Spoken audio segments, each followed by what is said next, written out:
Alhamdulillahi Rabbil Alamin.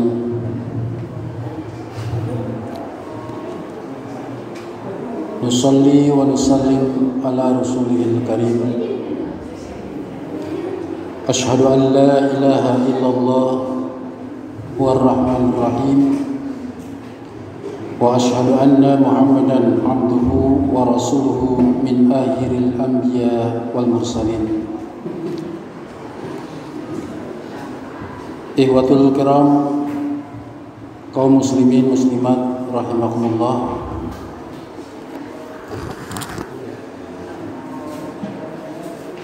Rasulullah sallallahu alaihi wasallam khususnya kepada Umar bin Khattab pernah mengatakan sambil katakanlah memuji seorang tabi'in, padahal beliau belum bertemu, yang diucapkan kepada Umar bin Khattab. Beliau mengatakan, nanti akan datang kepadamu yakni Uwais bin Amir ma'a amdadi minal Yaman min Murad summa min Qarni. Nanti akan datang kepadamu seorang Uwais bin Amir beserta rombongannya dari Yaman. Dia berasal dari Murad, kemudian dari Qarn, sehingga lebih terkenal dengan Uwais al-Qarni. Apa keistimewaan yang digambarkan oleh Rasulullah sallallahu alaihi wasallam padahal beliau tidak pernah bertemu. Sejaman tapi tidak pernah bertemu dengan Uwais. Sejaman dengan Rasul tapi Uwais al-Qarni belum pernah bertemu dengan Rasul. Ciri-cirinya oleh Rasulullah sallallahu alaihi wasallam diungkapkan. Pertama, dia berpenyakit, awalnya penyakit baros, kusta. Lalu Allah sembuhkan. Kecuali hanya sebesar dirham, logam dirham. Ada bekasnya. Dia mempunyai seorang ibu, dia berbakti kepadanya. Itu ciri-ciri yang dikatakan oleh Rasulullah sallallahu alaihi wasallam. Lalu kata Rasulullah, "Lau aqsama." Seandainya Uwais al-Qarni ini bersumpah dan memohon kepada Allah, maka akan berwujud. Kemudian Rasulullah mengatakan kepada Umar, seandainya kamu nanti bertemu dengannya, mintalah ampun melalui dia dan sampaikan salamku kepadanya.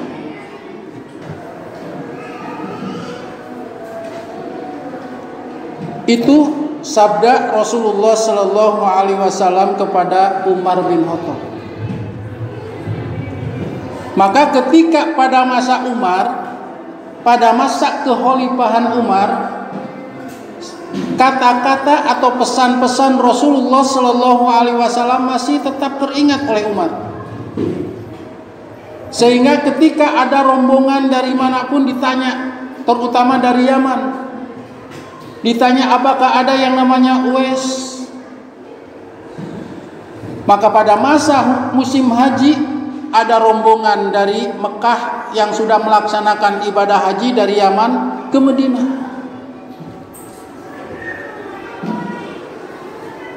Kepada pemimpinnya, pemimpin saparnya, bertanya Umar, adakah di antara kalian yang bernama Uwais bin Amir? Pemimpinnya itu berkata, ada ya Umar, ya Amirul Mukminin, ada. Mana dia? Tunjukkan kepadaku. Ternyata Uwais bin Amir Al-Qarni sedang mengembala kambing bawaan dari Yaman, bekal. Jadi dulu itu bekal untuk ibadah haji itu tidak seperti sekarang bisa pakai dompet, cuma satu kartu mungkin, bisa miliaran. Dulu itu bawa kambing. Setiap lapar atau setiap waktu makan disembeli berapa orang, berapa kambing untuk berapa orang. Nah, yang kebagian ngurusnya itu adalah Uwais Al-Qarni. Karena beliau ingin pergi ke Mekah, ingin ibadah haji, tapi tidak punya uang, tidak punya bekal. Akhirnya dia bekerja untuk rombongan itu, ngurusin pembekalannya, perbekalannya. Kata Umar, panggil dia ke sini. Dipanggil Uwais Al-Qarni. Benarkah kamu yang namanya Uwais? Benar. Siapa bapakmu? Amir. Pernah berpenyakit? Ya, saya penyakit ini. Kecuali ini sedikit lagi ada bekasnya. Dulu pernah ibu? Ya. Ciri-ciri yang dari Rasulullah Sallallahu Alaihi Wasallam ada pada diri Uwais itu. Lalu Umar mengatakan, memohon ampunlah untukku wahai Uwais.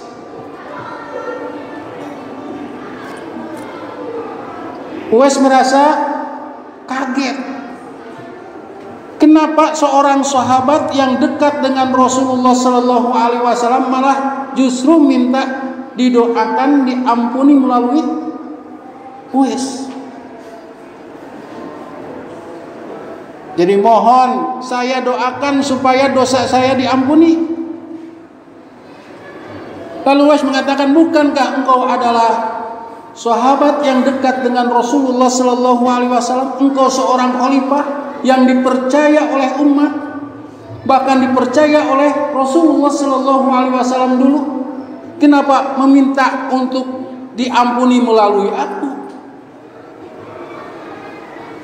Maka kata Umar, aku mendengar Rasulullah Sallallahu Alaihi Wasallam mengatakan hal itu. Karena mendengar kata-kata Rasulullah Sallallahu Alaihi Wasallam, maka Uwais pun memohon ampun untuk Umar. Akhirnya rombongan yang dari Yaman, padahal baru pulang dari ibadah haji, semua mohon diampuni melalui Uwais Al-Qarni. Maka Uwais pun mengatakan, bukankah kalian sudah pergi ibadah haji, di situ ada tempat-tempat mustajab, kenapa harus ke saya? Karena Umar mengatakan, Rasulullah mengatakan hal itu.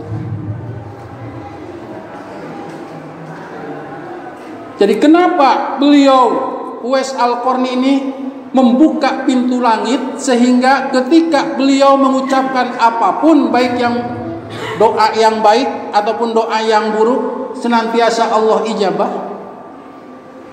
Salah satu kuncinya adalah ibu.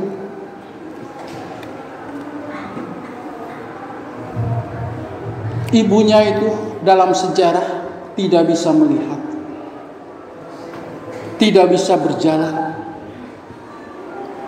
Ketika mau makan disuapin oleh Uwais Al-Qarni. Ketika mau kemana saja digendongin oleh Uwais Al-Qarni. Sampai-sampai beliau ingin bertemu, Uwais Al-Qarni ingin bertemu dengan Rasulullah Sallallahu Alaihi Wasallam, ingin pergi ke Madinah, tidak bisa karena melihat kondisi ibunya. Bahkan pesan terakhir dari ibunya, ingin pergi ibadah haji. Karena ingin membahagiakan seorang ibu, Uwais Al-Qarni latihan menggendong beban yang lebih berat dari ibunya. Beliau menggendong keledai kuda kecil, lalu lari ke gunung, turun lagi, lari lagi setiap hari sampai diketahui oleh penduduk setempat. Latihan supaya nanti pergi ke Madinah, pergi ke Mekah ibadah haji, tidak, beban ibu itu enteng. Kalau sudah latihan yang berat itu, menggendong ibu yang lebih ringan tentu semakin enteng. Sampai begitu. Oleh karena itu kata Rasulullah Shallallahu Alaihi Wasallam, doa Uwais Al-Qarni, pintu langit terbuka. Maka dalam sejarah banyak pemikir-pemikir Islam atau ahli-ahli atau ulama Islam, bahkan Nabi pun karena didikan seorang ibu, fungsi seorang ibu.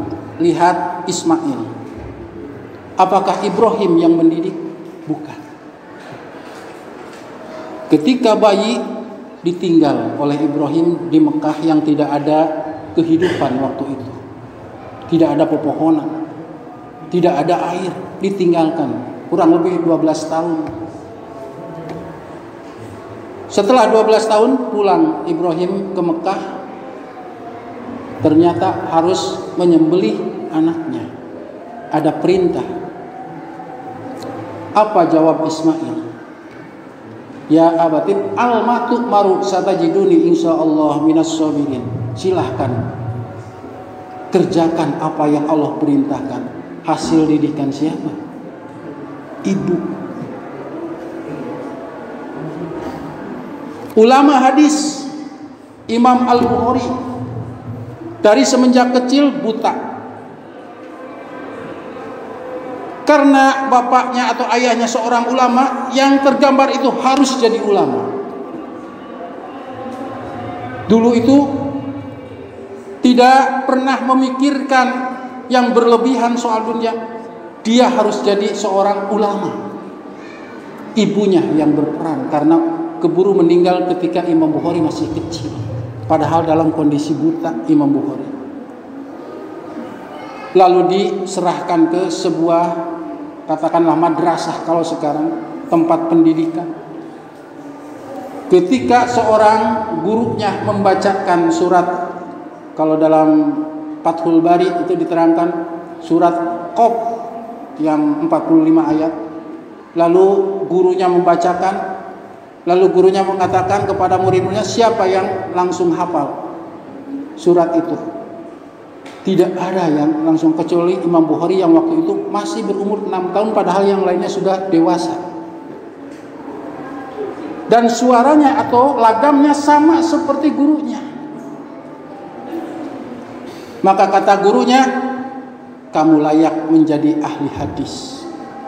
Lalu ia pulang ke ibunya, ingin menjadi ahli hadis, tapi ibunya melihat kondisi matanya. Karena untuk ahli hadis itu harus punya catatan. Untuk mencatat itu harus melihat waktu itu. Akhirnya ibunya menyarankan, sampai Imam Bukhari masuk kamar nangis. Lalu ibunya berdoa, Ya Al-Basir, sampai menengadah kepada Allah Subhanahu wa ta'ala, memohon supaya dikembalikan penglihatannya. Saking membelas kepada Allah Subhanahu wa ta'ala, menjerit kepada Allah sampai tertidur dan mimpi ketemu Nabi Ibrahim dan mengatakan, anakmu nanti akan melihat. Ketika Ibrahim ketika Imam Bukhari di kamar bangun mau ke ibunya, ternyata bisa melihat, padahal ibunya masih tidur. Lalu pergi ke ibunya mengatakan, Ya ummi, ya ummi, qad ra'aitu, aku sudah melihat, aku bisa melihat. Kata ibunya, mungkin itu bayangan karena ingin jadi seorang ahli hadis. Enggak, sampai dilihatin, ini berapa, ini berapa. Akhirnya dipeluk. Jadilah seorang ahli hadis. Begitu juga Imam As-Syafi'i. Harus jadi ulama. Ketika di Mekah mendengar di Baghdad banyak ulama yang terkenal, disuruh ke Baghdad dan jangan pulang kecuali sudah mendapat ilmu yang banyak. Ketika para masyayikh dari Baghdad pergi ibadah haji, mereka mengatakan Imam Asy-Syafi'i bilang begini bagus soal Imam Asy-Syafi'i ilmunya. Lalu ibunya bertanya, siapa Imam Syafi'i itu? Sebetulnya Imam Syafi'i dari Mekah. Kata ibunya, inilah ibunya. Oh, kalau ketemu sama Syafi'i suruh pulang. Disuruh pulang seorang ahli fikih, akhirnya orang-orang kaya menyediakan pembekalannya sampai 100 unta dibawa ke Mekah. Tapi apa ketika bertemu dengan ibunya? Kata ibunya, pulang lagi, bukan itu yang aku harapkan. Bukan harta itu yang aku harapkan, padahal itu pemberian. Akhirnya oleh Imam Syafi'i dibagikan. Ternyata tinggal di Mekah juga penduduk Mekah memberikan penghormatan kepada Imam Syafi'i. Ibu.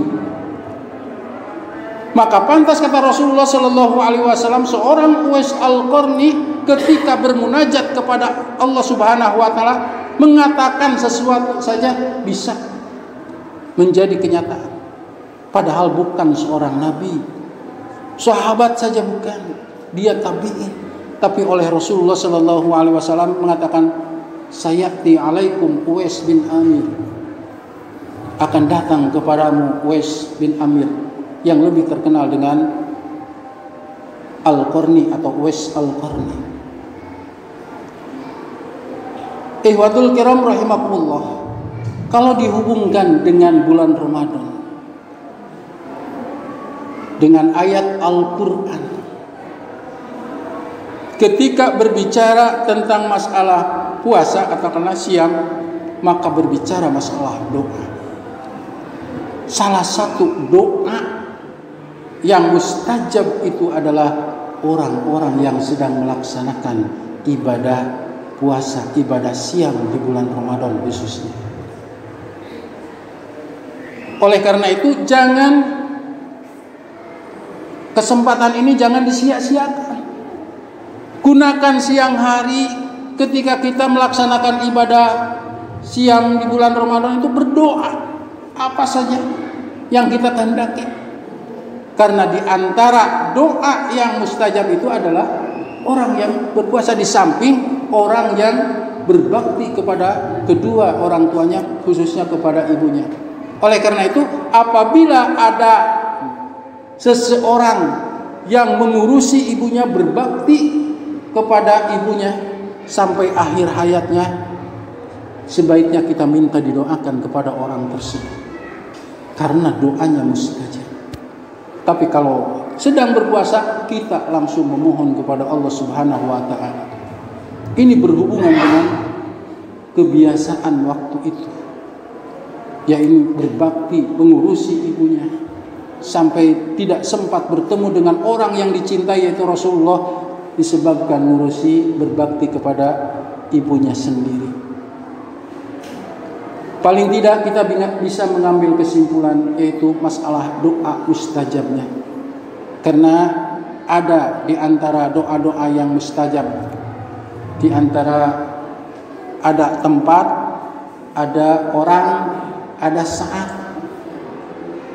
Kalau dalam ibadah ketika sedang sujud, ketika sedang puasa, kalau tempat seperti tempat-tempatnya di Masjidil Haram, kemudian di Arafah, di Mina dan lain sebagainya.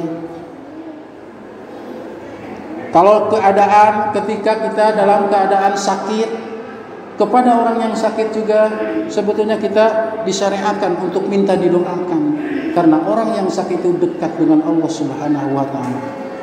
Begitu juga kepada orang yang mencintai dan berbakti kepada ibunya, ngurusi ibunya, kita juga lihat, minta didoakan.